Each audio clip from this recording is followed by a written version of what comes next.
Abbaa, kan Ilmaa, kan Hafuura Qulqulluu Waaqayyo tokko. Ameen. Ameen.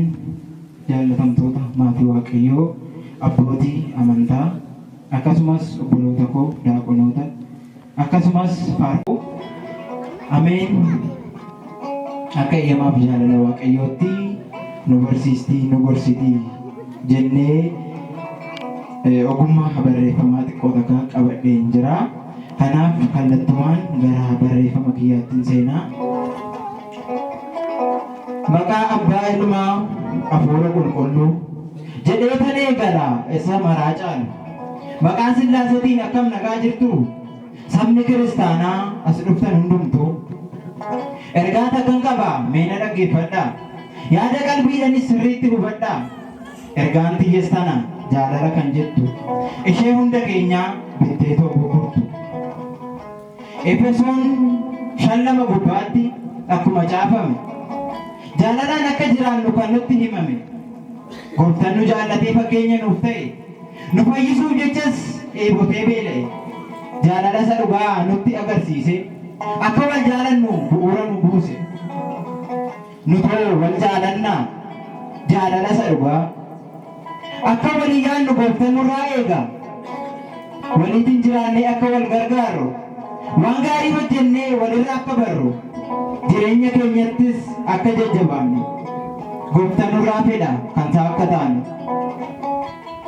Jaalala dhiisee jibba kan hammatu, karaa irraa maqee fixeensa kan dhiitu, daandii haqaa gatee sobatti kan fiigu, injiraan beeloftee rukuttus hin dhiigu.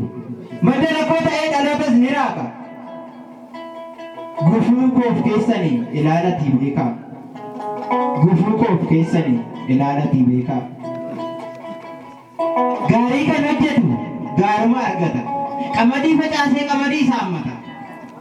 Bu'aa hojii isaan boruufis jiraata. Namaafis fakkeenya hunduurraa barata.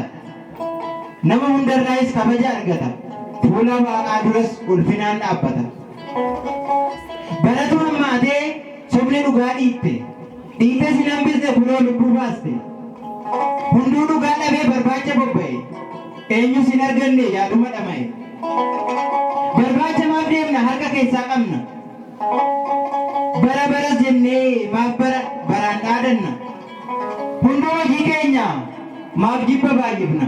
Wanta dhugaa dhiisnee maaf soba dubbanna. Haati ilmoon amantu hojii ishee shakkiti. Dubbisuu sodaattee ofiin dudubbatti. Alaala dhaabbattee waan ciingootu laatti. Osoo akkas jettuu yeroonnis dhumattee. Haati fi ilmoonis garaa wal hanqattee. Godoon jibbaa dhuftee jaalala ariite. Haadha ilmoof jiraattu gargar fageessite. Ilmi abbaan beeku garaatti jabaatee. Summii jibbaa dhugee afaan mi'eeffate. Summiin jibbaa damma isaaf ta'ee. Hojii gaarii dhiisee namaatti bobba'ee. Garjabummaan cimee wal yaaduun isa hafee. Wal yaaduu maalitii wal yaaduun hafe. Diinatti dabarsee abbaa isaa kennee. Kunoo innoon jiru lubbuu noo hin hafne. Kunoo innoon jiru lubbuu noo hin hafne. Maaloo yaa saba koo maaliif wal jibbina? Jibba boraafannee maaf hirriiba dhabna? Walii yaaduu dhiisnee maaf walitti yaadna? Waan gaarii baqannee maaf rakkoo dhabsina? Karaa ifaa dhiisnee dukkanatti fiigna.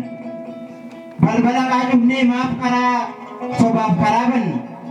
Kan Waaqayyo gannee dhugaa namaaf deemna. Beekaaf itti fakkaannee maaf hallayyaa seenna? Dhugaaf haa dhaabbannu karra sobaa cufnee. Jaalala labsinu godoo jibbaa baanee. Maaliidhaaf qa'u wal qorra saba koo gunga'u. Yeroo keenyas dhumeen hunduu haa qophaa'u.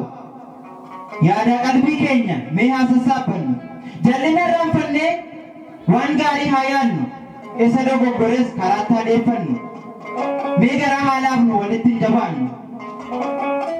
Hammina hojjechuun hojii seexanaati. Hammeenyaan hojjetin ni abaaramtaati. Waaqayyo durattis gatii ni dhabdaati. Waan gadhee irraa maqi gaariitti baqadhu. namaaf dubbii dhiisi dhugaadhaaf dubbadhu. Abaarsan paartii dhiyeeffatti dhiyaadhu. Dirree lolaareessi nagaatti birmadhu. Golarra baachuu fi araara waammadhu. Jaalalli obsaa fi hundaa danda'aadha jedhamee caafamee kunoo beekamaadha. Tokko yoo balleesse tokko obsuu qaba. Sanan ta'uu taanan jiraachuun ni dhiba. Karaan jireenyatis nu jalaatti baddi. Mee kana yaadadhu, mee ofitti gaddi. Karaa jireenyatis atumti deeffadhu, gaarii qofan eegin rakkinas simadhu. Isa balleessine dhiifama gaafanna. Laphee keenyarraayis isaatiin jaalanna. Nama haqaa taanee ifatti dubbanna. Afaan keenya caalaa garaa qulleeffanna. Jibba balleessinee jaalala filanna. Nama hundumaafuu qixatti dhaabbanna. Garaa lama baannee tasamaaf jiraanna. Kuni waan gadheedha tasa qelee buuna. Qalbii jijjiirannu saba koo adaraa. Garaan tokko taanee dabarsina bara. Bari hammaateera kunoo ni argitu.